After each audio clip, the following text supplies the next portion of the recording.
बिस्मिल्लाहिर्रहमानिर्रहीम। डॉक्टर आसिफ इजहार आपके साथ एक और वीडियो लेकर मेडिसिन नॉलेज के हवाले से आज बात करते हैं जनाब एक ड्रग के हवाले से रुपेटाडीन। रुपेटाडीन बुनियादी तौर पर एक एंटी एलर्जिक ड्रग है, लेकिन इसमें एक और फैक्टर भी है, इसमें एक और एडेड बेनिफिट भी है कि ये हिस्टामीन यानी H1 रिसेप्टर ब्लॉकर होने के साथ साथ इसमें प्लेटेट एक्टिवेटिंग फैक्टर जो है उनको भी इनहिबिट करता है, और इस लिहाज से इसकी एक्टिविटी जो होती है तो एंटी एलर्जिक और एंटी इन्फ्लेमेटरी दोनों एक्टिविटीज इसमें आ जाती हैं। अब इसका एडेड बेनिफिट क्या होगा कि जब आप रुपेटाडीन अपने पेशेंट को खिलाते हैं तो इसमें ये दोनों फैक्टर्स आ जाते हैं कि जिसमें एंटी हिस्टामीन और एंटी प्लेटलेट एक्टिवेटिंग फैक्टर जो एक एक्टिविटी है यानी anti inflammatory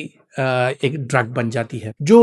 histamine receptor blockers हैं, H1 रिसेप्टर ब्लॉकर्स हैं, इस तरह के आपको पता है उसमें मुख्तलिफ ड्रग्स पाई जाती हैं, एंटी एलर्जिक ड्रग्स होती हैं, उसमें डिफरेंट क्लासेस होती हैं। तो ये एक नई ड्रग है जो कि डुअल मैकेनिज्म ऑफ एक्शन रखती है, साथ में एंटी इन्फ्लेमेटरी इफेक्ट भी रखती है। इसका फायदा क्या होता है कि जब आप अपने पेशेंट को ये देते हैं तो जो आपके पेशेंट को अर्टिकेरिया होता है यानी एलर्जिक रिएक्शन हो जाता है, उसके साथ जो है तो जो एक्टिवेशन होती है आपके हिस्टामीन सेल्स की, उसकी वजह से आपकी बॉडी पर रैश आ जाता है, स्वेलिंग हो जाती है कहीं कहीं पर, या इन अदर वर्ड्स अर्टिकेरिया में इस तरह आपने देखा होगा कि बॉडी पर डिफरेंट जगहों में आपके स्किन पर रैशेस बन जाते हैं। अब इसके साथ खारिश भी कम हो जाती है यानी एंटी एलर्जिक है, और साथ ही साथ जो प्लेटेट एक्टिवेटिंग फैक्टर है उसको इनहिबिट करती है, और वहां पर जो एंटी इन्फ्लेमेटरी एक प्रोसेस स्टार्ट होता है आपकी स्किन में या कहीं पर भी, या एस्थमेटिक पेशेंट्स हैं उनमें चेस्ट में एयर वॉल में ये चीज होती है,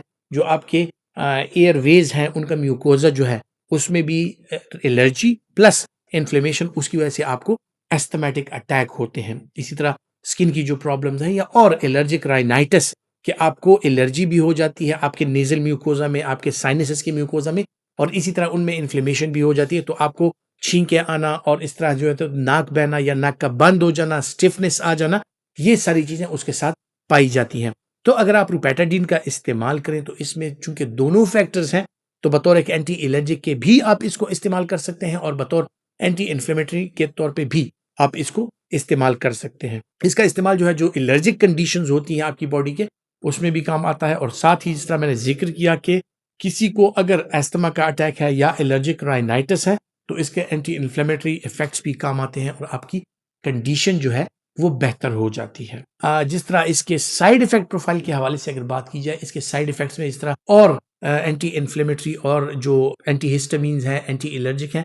उनकी तरह इसमें भी कभी कभार किसी को गुनूदगी फील हो सकती है। कुछ लोग जो है इसके साथ उनको गैस्ट्राइटिस हो सकता है, मैदे के जो मसाइल हैं, हाजमे के जो मसाइल हैं वो इनके साथ आ सकते हैं। खुसूसन जो इसके बड़े बड़े साइड इफेक्ट्स रिपोर्ट हुए हैं उनमें अगर क्रॉनिक लिवर डिजीज है या लिवर के हवाले से कोई मसाइल हैं तो इसके साथ आपके लिवर एंजाइम जो है वो रेज हो सकते हैं, और आपको इसके इस्तेमाल से पहले लिवर के बेसलाइन एंजाइम्स का लेवल मालूम होना चाहिए ताकि खुदा न खास्ता कोई दुश्वारी या कोई पेचीदगी आपको ना हो।